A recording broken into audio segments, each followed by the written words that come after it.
नमस्कार दोस्तों, स्वागत है आपको हमारे YouTube channel Ranchi SSC classes में। यदि अभी तक आपने हमारे चैनल को सब्सक्राइब नहीं किया तो सब्सक्राइब कीजिए और साथ में बेल आइकन जरूर प्रेस कीजिएगा। तो चलिए देखते हैं हम लोग करंट इलेक्ट्रिसिटी के मोस्ट इम्पॉर्टेंट क्वेश्चन, जो कि 2021 में बहुत ही इंपॉर्टेंट क्वेश्चन है, जितने सारे मैं क्वेश्चन बताने जा रहा हूँ।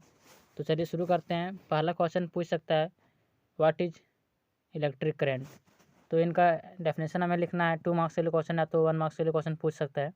तो इनका डेफिनेशन होगा, the rate of flow of electric charge through a conductor is called electric current. तो इसका हिंदी हुआ कि धारा, इलेक्ट्रिक चार्ज एक कंडक्टर में एक जिस रेट कंडक्टर से से फ्लो करता होकर है विद्युत आवेश प्रवाह उसे की ही दर को इलेक्ट्रिक विद्युत धारा करंट कहा कहते जाता हैं। है। The rate of flow of electric charge through a conductor is called electric current. तो इसका फॉर्मूला हो जाएगा I बराबर Q/T। चलिए नेक्स्ट पूछ सकता है, व्हाट इज ओम्स लॉ। तो ओम्स लॉ का हम लोग लिखेंगे, it states that the electric current passes through a conductor is directly proportional to potential difference between ends of the conductor provided temperature, pressure and strength must be constant. Ohm's law बतलाता है कि electric current जो एक conductor से पास होता तो वह directly proportional होता है उसके दोनों सिरों के बीच के पोटेंशियल डिफरेंस और टेम्परेचर, प्रेशर और स्ट्रेंथ कंडक्टर का स्थिर रहता है। चलिए अगला पूछ सकते हैं, factor affecting resistance of a conductor. एक कंडक्टर का रेसिस्टेंस किस फैक्टर पर डिपेंड करता है। तो इसका आंसर होगा, the resistance of a conductor depends upon following factor. पहला फैक्टर है nature of material of the conductor. Conductor के मटेरियल का जो नेचर है उस पर डिपेंड करता है। और length of the conductor, the resistance of the conductor directly proportional to length of the conductor. अगला पूछ सकता है, define resistivity of the conductor. तो इनका होगा answer, the resistance of a conductor having unit length and unit area of cross section is called resistivity of the conductor. अगला पूछ सकता है, EMF इलेक्ट्रोमोटिव फोर्स। तो इनका आंसर होगा, the difference between potential of plate of a cell in a open circuit is called electromotive force. अगला है resistor, the circuit element which offer certain position of electric current is called resistor. अगला पूछ सकता है, drift velocity. The average velocity with which free electron of a conductor are drifted into opposite direction of applied electric field is called drift velocity। Drift velocity में बताता है कि एक औसत वेलोसिटी जिसके साथ जो फ्री इलेक्ट्रॉन, एक कंडक्टर का जो फ्री इलेक्ट्रॉन है उसे ऑपोजिट, जिस साइड इलेक्ट्रिक फील्ड नहीं लग रहा है, यानी कि वो उसके ऑपोजिट डायरेक्शन में ड्रिफ्ट किया जा सके।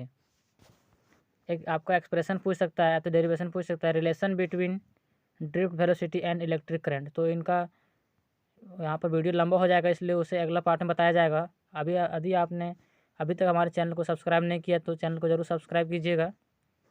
चलिए नेक्स्ट क्वेश्चन है, कार्बन रेसिस्टर। तो इनका हमें लिखना है, the resistor made of carbon material is called carbon resistor. इसमें बताया जा रहा है कि वैसा रेसिस्टर जो कार्बन मटेरियल से बनता है उसे कार्बन रेसिस्टर बोलते हैं। These are 4 different color bands are printed over body of carbon resistor. Carbon resistor के बॉडी पर 4 अलग अलग प्रकार के कलर बैंड होते हैं। चलिए अगला पूछ सकता है, joule heating effect of current. According two joule, when an electric current passes through a conductor it's electrical energy is converted into heat energy. This effect of current is called joule heating effect of current. Joule के अनुसार जब एक electric current एक conductor से पास होता है तो उसका इलेक्ट्रिकल एनर्जी जो है वह हीट एनर्जी में कन्वर्ट हो जाता है, और इस परिघटना को ही जूल हीटिंग इफेक्ट कहा जाता है। और अगला है, effect of temperature on resistance of the conductor. When a conductor is heated, the number of collision between free electrons and free ion decreased as result relaxation time decrease. अगला पूछ सकता है when a conductor heated its resistance. ये 1 marks के लिए बहुत ही important है कि जब एक कंडक्टर को हीट करते हैं तो उसका रेसिस्टेंस क्या होता है, बढ़ता है, घटता है, स्थिर रहता है। तो इनका आंसर होगा इंक्रीजेज, यानी कि बढ़ता है। चलिए नेक्स्ट है किरचॉफ्स फर्स्ट लॉ और Kirchhoff's current law, Kirchhoff's points law, Kirchhoff's junction rule. ये चारों एक ही क्वेश्चन के नाम है।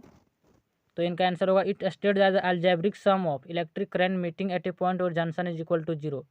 इसमें बताया जा रहा है कि यह अलजेब्रिक सम होता है जो किसी पॉइंट और जंक्शन पर जितने भी इलेक्ट्रिक करंट मिलते हैं सभी को यदि जोड़ा जाए तो वह अलजेब्रिक सम में 0 होगा।